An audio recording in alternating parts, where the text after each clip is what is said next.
Today I am meeting Kim and Wayne, the founders of Tiny Owl's Baby Home. This should be a very interesting discussion. Follow me. Thank you much, Maritza. Kim and I are the founders of the Baby Home, and we are qualified temporary safety care parents. So Tiny Owl's Baby Home it's a non-profit that we created, and it is designated as a temporary place of safety. And we receive babies who are either relinquished or abandoned. And so we provide a temporary place of safety until they are placed with their forever families by the social workers. How many babies do you have at a time? And I believe you have a day and night shift, right? Yes, thank you. So we are legally allowed to have up to 6 babies at a time, over and above any of however many children we have of our own. So we rarely go below 4 babies, and often because there will be 2 babies placed in a week, and as soon as they really are placed, they come in very quickly. So we rarely stay empty, if you will. We generally stay at 5 or 6 babies most of the time. We have gone over to 7 babies on, I think, 2 occasions where we have twins, because they don't separate twins. So if we have 5 and we receive 2, obviously that's 7. Beautiful. So we love Twins that. count as one. I'm We so love glad that. to hear that. That is beautiful. That's very special. We get to look after them all. Sweet. And so we have shifts. Basically got 3 teams. We have a day shift, an evening shift, and then a weekend shift. Obviously our staff are very important to us, and their well-being very much matters. So we only require a certain number of hours as per governed by the Basic Conditions of Employment Act. So we need to have 3 different shifts to run the baby home. As you would imagine, the baby doesn't go on holiday, or it's a 24/7 job to provide care, and so that's how we run that. And we also enjoy and really appreciate the support of volunteers, particularly on the weekends where we may be thin-staffed, or it's holidays, or staff are sick. Then volunteers really make a difference. I think the unique challenge would be that many of the babies come in with health challenges. High percentage of preemie babies as well, premature babies. And obviously none of them have medical aid. They're all they have state care. So even though most of the state hospitals, once babies are in hospital, if they fall ill, they are well looked after. We've had a number of emergencies where you've got a tiny baby who's premature and may have gastroenteritis or something, and timing of care is of essence, and sitting in a 6-7 hour queue to get to see in an ER is not going to work. So on a number of occasions we've had to go to Mediclinic purely to save the baby's life, not from a convenience perspective. We had a baby recently who was preemie, who got very, very sick, nearly passed away. And she arrived ill. She was only with us for about 4 or 5 days, and then she was hospitalized. And she stayed in Mediclinic for a week because there were no beds in Tygerberg pediatric ICU. So they kept wanting to transfer her, but there just wasn't a space. So those challenges, because somebody's got to pay for that, and it is an exception, but those things do happen. It's happened a number of times since we opened. And then I think another challenge would be when babies are a little bit older, because we are generally equipped for babies up till a year or so, but the process for adoption takes a little bit longer sometimes with babies whose mother doesn't have a South African birth certificate, or perhaps a baby has some kind of medical challenge. Those babies take longer to be placed for adoption, and many of them go overseas. So our oldest baby was 2 years old when placed. So we then have toddlers we have to keep busy. And that's where the volunteers being here makes such a difference, because they need extra stimulation. Our baby home is a relatively small space, so baby gets to be taken outside, and so that's quite challenging when we have older children.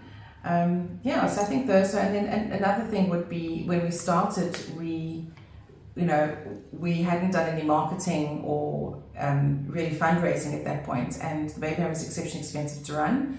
People sort of think nappies, formula, how expensive can that be? But a full staff complement is where I think about 80% of our cost is staff, because it is, it's full-time care, and it's quality staff. They're quality staff. We've insured that they all have training and that they have first aid. And so we have wonderful ladies and we ensure that they're well looked after. So the challenge in funding an MPO is always at the centre of keeping it going. That is one of our biggest challenges. Yeah. What inspired you to start? Yes, we have a large family.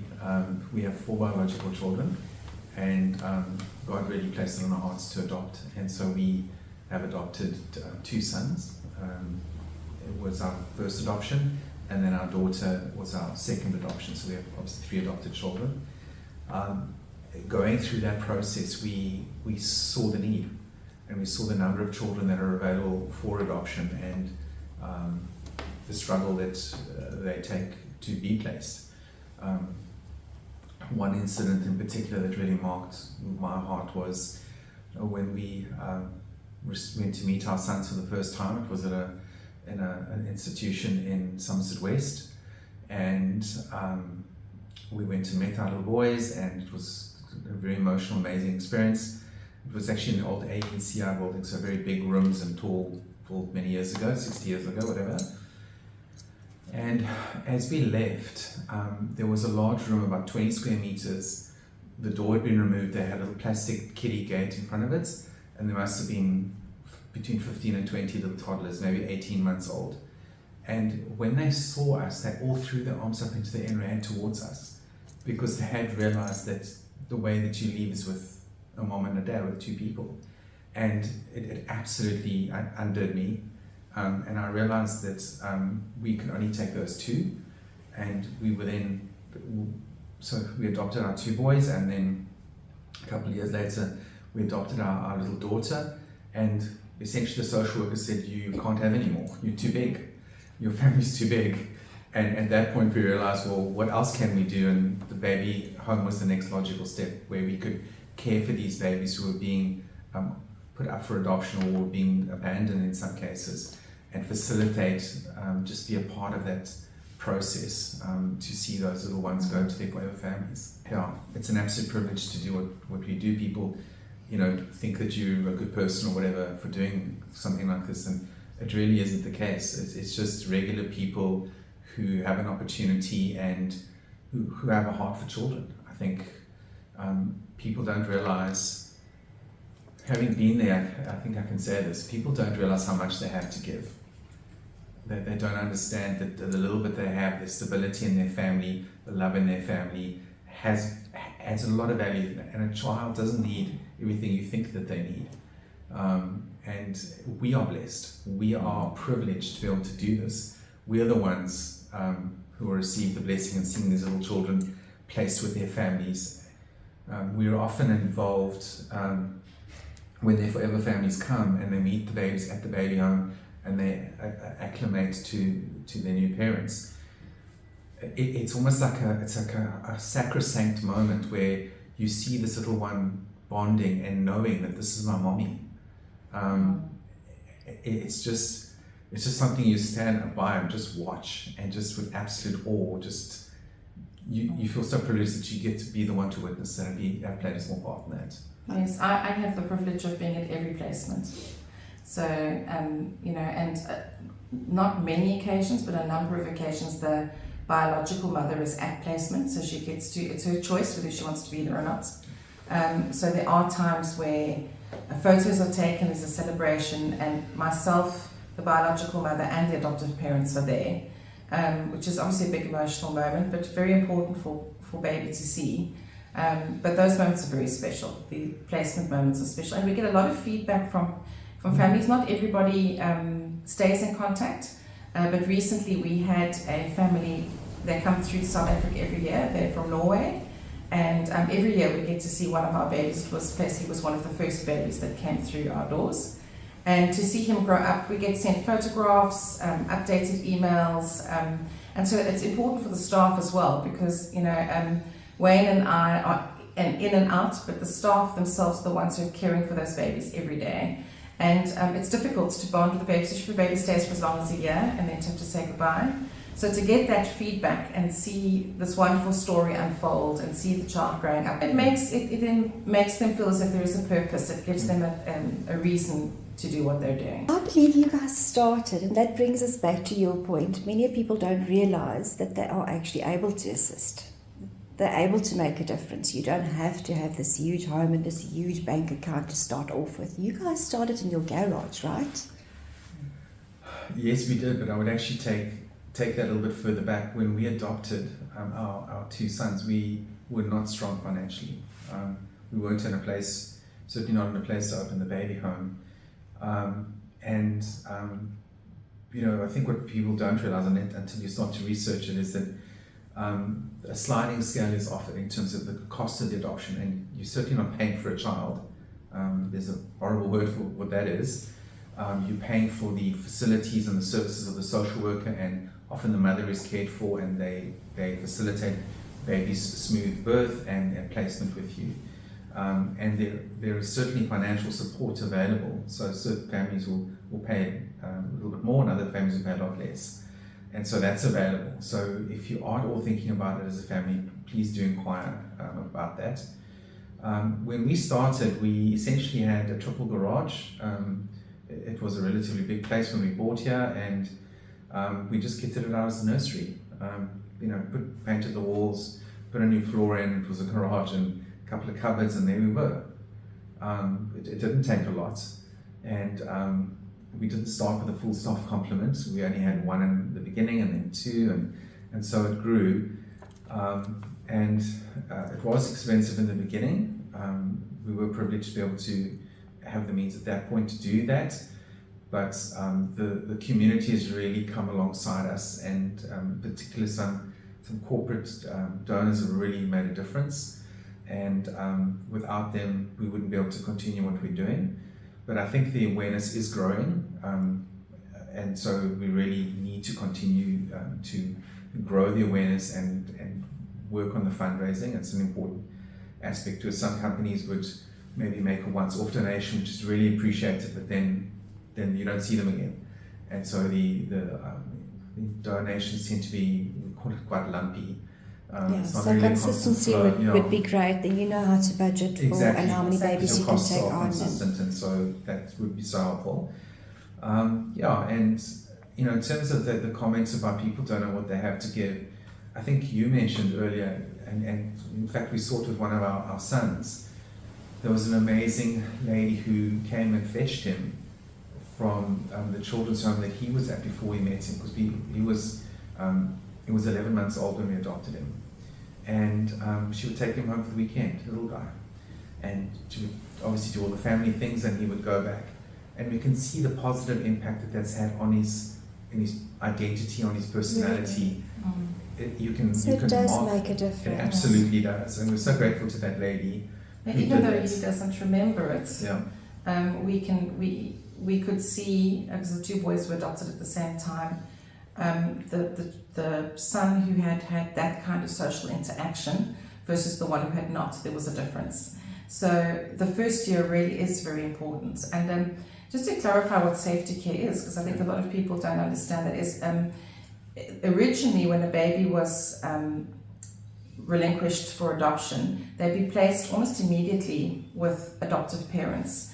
And then after 3 months, or up until 3.5 months, the biological mother could then decide to take baby back. And that would create a tremendous amount of trauma for everybody involved. So that's why safety care was created. This 3.5-4 month space where the legal process is complete and baby then becomes adoptable.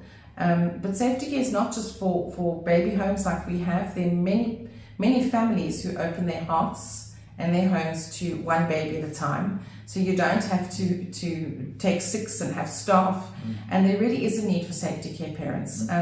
You go through a vetting process with the social workers, and you don't have to be wealthy in any way. You just need to be able to provide a safe space. And there are companies who assist safety care parents with formula and nappies, etc. And so there's the amazing, some single ladies, some families with children who step up, who take 1 or 2 babies at a time, and baby stays there. So the same process we follow identical process, except that they just integrate baby into their family lives rather than into a baby home. That is very interesting. Thank you for that. Since Tiny Owls started, how many babies have found permanent loving families through your efforts? So currently we've got different sort of categories. We've received 64 babies to date from the 15th of October 2018 till today. We have 64 babies placed in our care. 5 of them are still with us, so 59 have gone. We've already gone to their forever families. And the other 5 that are now with us are in the process of being placed. So as we spoke about earlier, the social workers are now vetting those families and are matching the potential families to little one. In fact, maybe to add to that as well, is sometimes when the birth mother is involved, sometimes they go into a crisis pregnancy centre, they'll counsel them, social workers work with them, and they actually get to choose the family that their little one goes to. So we were involved with our last, our daughter. We put together a little photo book of our family and who we are and what we do and what's important to us, and that was presented to the mother, and she chose us. That's beautiful. So that is really it's special. very much so.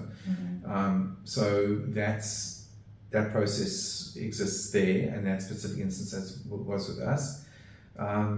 And then, first prize is always blood. It's always reunification. And there have been instances where little one has gone back to the family where the mother may have panicked or the circumstances were less than ideal, and she gave the baby up. And through that process that Kim described, where the social workers determine if baby is adoptable by going to all the immediate or extended family, then granny, particularly, it's mostly grannies, that said, no, we're going to keep this baby, and the little one goes back. So that's always good for us, because that's ultimately our purpose. That is first prize, yes. We've had one child go into long-term foster care, and all of the rest have been placed with the adopted families. When the social worker does the checks on wherever baby's going, it must be quite vigorous, right? To make sure baby goes to a safe environment. The process for vetting families is rigorous. We went through that twice. We understand that process. And I think rightly so, it should be. It should be. Because we have our Children's Act, I think is one of the most progressive acts globally. So it's a really good thing in South Africa, and it's child-centered. It protects the child first, which is really what you want. And so that it's not about the family's need. It's about the child's need. Absolutely. And whether that family can meet that child's need. And so that's really important, and I think that is the perspective of the social workers. What do you think needs to change in South Africa to better support vulnerable babies and children awaiting adoption? Yeah, I think the government doesn't report on statistics in terms of unsafe abandonments. The stats are 14, 15 years old. Government doesn't want to report on those, and I think a number of babies die every year because they're disposed of, and I use that word advisedly. They're found in bins or on rubbish heaps, and they most of the times don't make it. So it's also our legal system is conflicted in that mothers who are desperate need to know that there's a safe place to go and put their baby up for adoption, rather than the ignorance that generally pervades. Those moms are so scared, they don't know there's a safe place, so they abandon the babies, which is obviously not what anybody wants. And I think culturally, there's a lot of work to do in terms of people who are in government who are not pro-adoption. There's a lot of cultural resistance around that, and it's not in the child's best interest. It's an ideological difference that some people in government have. And so I think those things need to change. One of the most shocking statistics we are aware of is that South Africa has one of the highest rates of orphans as a percentage of the child population in the world. But yet we have one of the most progressive children's acts in the world, which stands in stark contradiction. And the reason for that is the resistance towards adoption in South Africa.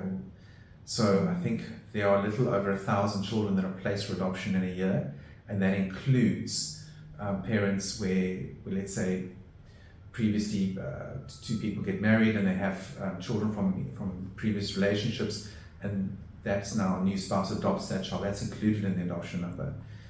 And so if you think that we shocking. have 3 million orphans in South Africa plus, and you have 1,000 adoptions a year, it's a crazy number. So you should like to add to that.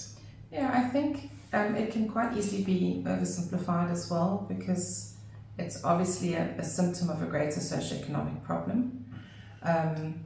And, we have friends, actually parents of one of the babies that was adopted out of the baby home, who have started a NPO to support the biological mothers, to come from that angle to empower them with work opportunities and skills. So I think, if one looks at the poverty and need in the country, it's extreme. And my viewpoint would be that there's so many people who live in comfort, and so many people who have far more than they realize they have, that are not, maybe from out of fear or out of ignorance, or not knowing how to extend what they have, their time, their resource, don't do anything. And if we rely only on government to solve the problems in the country we have, it's not going to happen. So from the private sector and from individuals being able to stand up and being able to make, even if it's a small difference, and doing what you're doing in terms of bringing that inspiration and getting people to really think a little bit further than themselves, that's a good place to start. Because if we all just do a little bit, even if it's in our area, people go off to other countries to solve problems, they go on mission as Christians, but there's so many people just around within 10 kilometers from us who in your who own have, community. in your own community who have need. So I think it's very much that we live in a selfish sort of. I couldn't agree more. A selfish environment where people are self-preservatory, that they want to preserve their own finance and their own time, rather than extending themselves a little bit. So I think people need to be encouraged to be more involved, and just even if it's financial contribution, time, everybody has something to give. Even if it's just on a volunteer basis, as you mentioned. Yes. So I think, and I stand under correction, from my personal knowledge and awareness, I'm aware in South Africa, I think that I'm aware of 5 or 6 baby homes that I'm aware of in the country. Obviously there'd be more, not aware of all of them, but that's a very, very small number. We know baby homes that have opened and closed because of financial need. So if you want to be involved and you can't, and you don't necessarily have the time, because people don't have the luxury of time, your money will go into a well-run organization like ourselves or others that would really do with your help. Because ultimately for us, it's not about, and obviously we invested in the baby home and something we created and it's close to our hearts, but it's about the child. It's not about you or your organization. And we're all after the same thing. We're all after protecting children and getting children into safe spaces, into the best possible space for them. So I would encourage people, if you're watching this and you are located not in the Western Cape, you're somewhere else, search for baby homes in your area. See where you can get involved locally and make a difference. And everybody can make a difference. Like you were saying, it's volunteering, it's a small financial contribution, 100 Rand, 200 Rand, whatever it is, 50 Rand a month, or you nominate the baby home or the organization in your area for your corporate social investment every year for your company, or you're just creating awareness. I think awareness, people don't maybe put enough value on just spreading the word, because you have a circle of friends and they might not have been exposed to this, and by you saying something or posting something, you change that. I think, like Kim was saying, there are little ways, many ways that, and layers and levels of support that can be offered, and this is like it's beauty and ashes. It's some of the situations we've been in where babies have been hurt, where they have been, there's been rape. There have been some really ugly situations we get to witness. So that's the horrible side of things, and that's, it's not pretty. But the beauty of it is when that child does recover, when they do get placed with their family, and you do see those photographs afterwards, that just completely overshadows the temporary ugly that you were exposed to initially. And it's not being scared of the ugly, because it's not perfect. It's messy.